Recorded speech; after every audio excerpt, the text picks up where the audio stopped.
Hey guys, welcome back to VoiceyHere. It's good to be back on the channel. We're gonna get into some crazy entitled parent stories today, where a parent thinks it's okay to use the N-word simply because her child friend won't play with her. Now, if you miss Zach, never fear, he'll still be posting a daily dose of Reddit, so make sure you subscribe and hit notifications on that channel as well, link down below. Don't forget, Voicey veterans, to like, subscribe, and hit that bell to never miss an episode.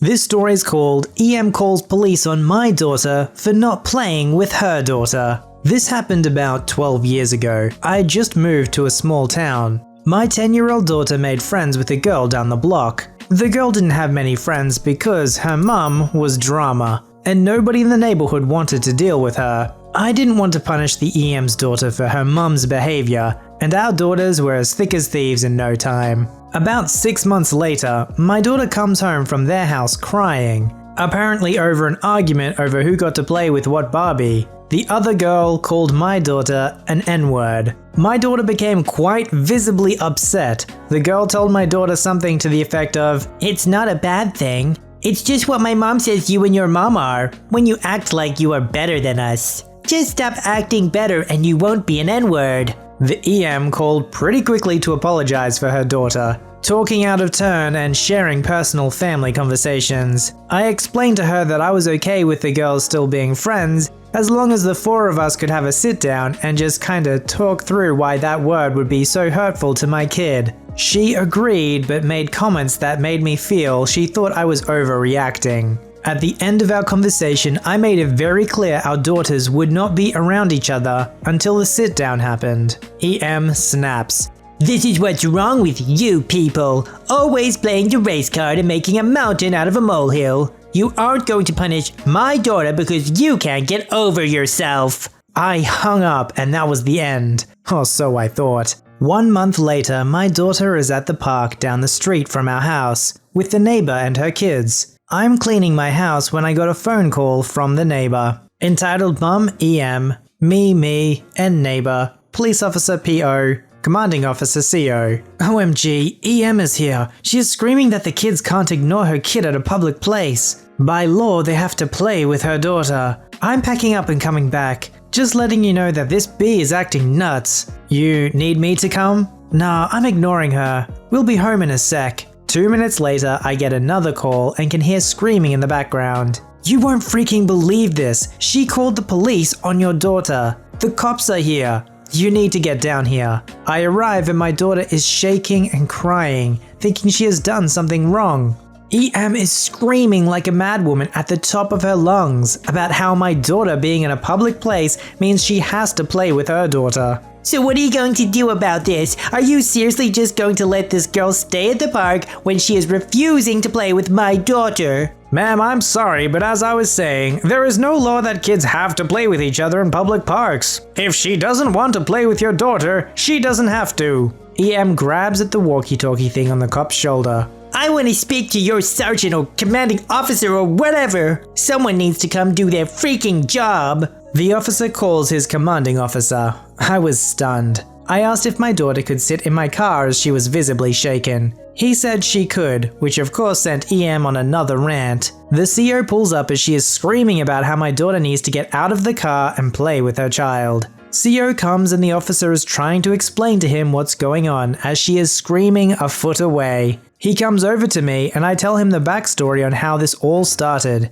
The CO to me. "At this point, I don't see a reason for you to still have to be here. You can take your daughter home." EM turning bright red. "This is why they're like this. Nobody holds them accountable for anything they do. She should at least get a ticket or something." I don't know what all was said after that. Me, the neighbor, and our kids got out of there quick. I did start looking for an apartment right away and found something 2 months later. While I was packing, I got a call from EM. I let it go to voicemail. "I hear you're moving. I just wanted you to know if you or any of your kids walk by my house before then, I'm calling the police for harassment. I don't care if it's James." My son that was 2 at the time. "And I can't wait to hear that stupid crap you have to say about this when you call me back." I'm not gonna lie, I was tempted to call back, but didn't. We moved a week later, thankfully. It kinda sucks that if you've got crappy neighbors, pretty much the only thing you can do is either ignore them or move to another neighborhood. Isn't there some way that we can organize this that all the crappy neighbors live in the same neighborhood? So they can just be crappy neighbors towards each other? Yeah, that would be sweet. This story is called Edie is upset that I'm wearing a mask to protect myself while working in a medical facility. The background. Recently a friend made me a homemade mask to wear to work because she's worried about me being in my work environment at 31 plus weeks pregnant. I work in a center for developmentally disabled adults, and we are considered essential as a mental health facility. I know it's a risky situation for me to continue to work there, but I need the money to pay for bills my husband can't cover working from home, such as my schooling and our birth plan. I didn't start wearing a mask to work until this week, and it's not standard at my workplace, so I was the only one wearing one. Keep in mind that our members don't understand the concept of hygiene or limiting spread of disease and illness. I regularly get spit on at work, and since respiratory droplets are the main concern, protecting my face as much as I can and wiping down surfaces regularly is my way of staying as safe as possible. I'm not paranoid, but I am alert about the virus, so I carry around my own brand of multi-purpose wipes that are softer on the skin and safer for me than the Clorox wipes. If I catch the virus, it will likely destroy my plan for home birth, and therefore accumulate hospital bills we are not prepared to pay for, put me at a higher risk of complication during labor, and prevent my support person from attending me during the birth. The only person in this story are myself and the entitled dad. I actually don't know whose father he is because I'd never met him before until now, and I didn't stay long enough to find out. The story. It was the end of the day, and all the members were heading home en route or being picked up by family members. I was wearing my homemade mask and walking my member out to their van when a man approached me from the sidewalk. "Hi, do you work for company?" "Yes, I do. Can I help you?" At this point, I didn't know he was one of the parents of our current members. We get new parents coming in all the time, as well as strangers curious about the functions of the place. "Are you a nurse? Is one of the kids sick?" No, actually, I'm a caregiver. So far as we know, there haven't been any cases of the virus at any of our facilities. Are you a parent of one of our members? "Why are you wearing a mask if no one is sick?" I'm wearing it for protection, to prevent the spread of illness as much as possible. By the way, I'm very clearly pregnant at this point. "But when you take the mask off, you spread the sickness more." I was confused about what he was saying and wasn't really sure how to respond. What do you mean? "When you touch the mask, all of the particles get on your hands and face, so you're just accumulating germs by wearing it. It would be safer not to wear anything." Me slowly processing everything he just said. I'm not sure that's how it works. "I know it is because I've been following the news. Do all the caregivers wear masks now?" No, I don't think anyone else but me wears one. I'm just trying to be extra careful. "Don't you think that's rude?" What? "I'm saying it's rude for you to wear a mask because it's like you're saying all the members are sick. My son isn't sick. How do you think he feels when you wear the mask around him?" I'm sure he doesn't care. "It's degrading. You're acting like my son is diseased and putting up a barrier. It's not even doing anything for you because if anyone here had the virus, I'm sure you'd get it anyway." If I did have the virus, wouldn't you be happier knowing there was a barrier between myself and your child? "Are you saying you have it then? I'd be happier knowing you were at home and nowhere near this facility getting everyone else sick." I'm saying I could be. Anyone here could be an asymptomatic carrier, and honestly, we should all be wearing masks. I felt like at this point it was a good time to walk away, so I went back into the center to gather my things. I didn't see the ED on the way out, so I didn't figure out whose dad he was. Well, if he follows the mainstream media news, then of course he knows better than everyone else. It feels pretty hard to trust the news when they're like, "Okay everyone, don't wear a mask because, it could be even worse if you wear a mask than if you don't wear one, and our medical staff need them to protect themselves." So it's like, okay, so it doesn't protect us, but it magically can protect the medical staff. Okay. Oh, but now we actually want everyone in the entire country to be wearing one all the time. And journalists are like, why don't they treat us seriously anymore?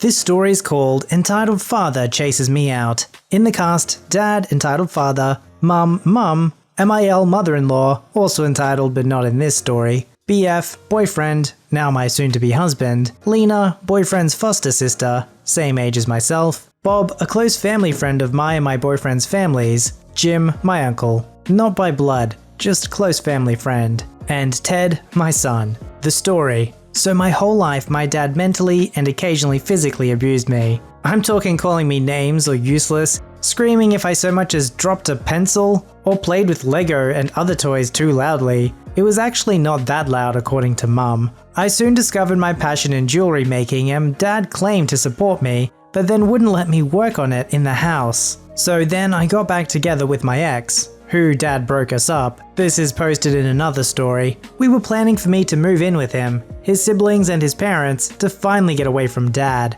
I was 21 and boyfriend was 23. This was supposed to happen at the end of Halloween. As of the nature of my dad, I kept packing in such a secret as he hated my boyfriend's family. They used to be best friends, but the falling out also was posted in the breakup story.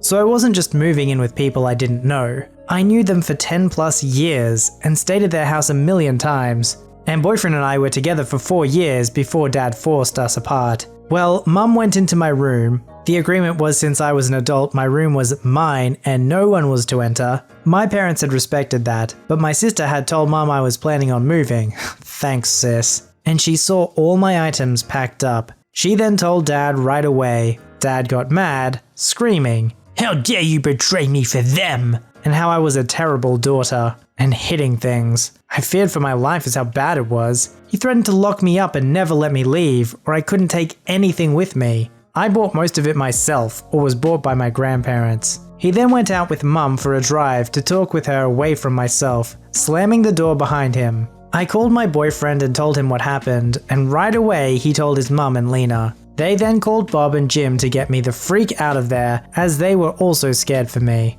No, my boyfriend's family lives an hour and a half away and had zero way of getting to me. Lena called a cop friend to ask for advice, and even he said, "Get her the F out of there now." So they did. Bob came with his trailer and a friend, and packed it, and both my car and his friend's truck, and took me to Jim's. Jim was at work but managed to get Bob to pick up his key. I'll get to more of that in a sec. As we were packing, my parents got home and had a cow, screamed and yelled how I was ungrateful, and once you walk out that door you can never come back, and don't expect any financial support from us. So I did. I walked out. Dad tried to restrain me, but Bob was a lot stronger and stood between us. He was a probation officer, I think. All I know is he worked in jails and such. We went to Jim's house and unhitched the trailer and unpacked his friend's truck until I could get to BF's house. Jim had let me stay on his couch until work managed to transfer me to a closer location to BF, which ended up being 3 days instead of the company's policy of 2 weeks. But they knew my situation as I had asked them to not let my parents in and explain why I needed to be transferred. They already were processing it for the end of October anyways. But because management loved me, they forced it through fast enough so that I could go to my new home and stay safe. Jim was like a brother to my parents, but even explained to me that he saw the mental anguish Dad put me through, but couldn't prove it as there was a court trial when I was younger, which resulted in a whole clusterfrick of 2 older siblings living with their mother. Dad won the case though, and he was deemed not guilty of it, and only stayed friends with him to keep an eye on my sister, Mum, and myself in case Dad got physical. Bob was a close friend through Jim. He got close to my family through all of our love of D&D type games. Then we started with a volunteer group and became even more like family to each other. My family, BF's family, Jim and Bob were, and all but my parents and sister still are, a part of this group. So this is why he helped with all of this. Bob came Saturday and helped me move to my new home. My parents were banned from my new work location,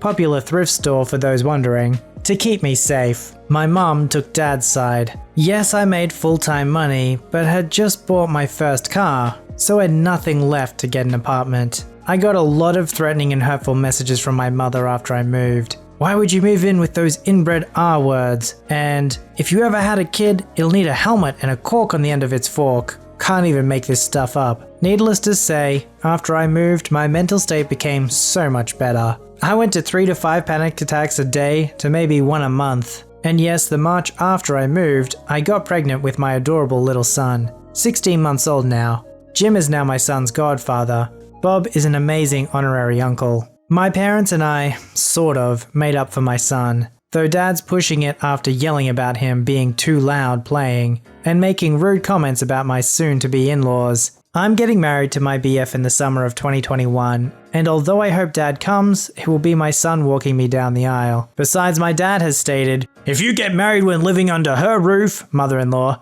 then don't even think of seeing me." Well, joke's on him, because we are living there for the next 3 years to pay off debts. Thanks, Dad, as I had to use my credit card after I moved to afford the bare necessities as my boyfriend was between jobs and now in debt, and to hopefully save for a house. Now, if the daughter was something like 14 or 15, you can understand why they'd freak out about her leaving home. But the fact of the matter is that she was 21. She'd been an adult for many years. And she's leaving for a really good reason, for the sake of her physical and mental health. Of course, entitled parents that mistreat their children like that are never going to see it from their child's perspective.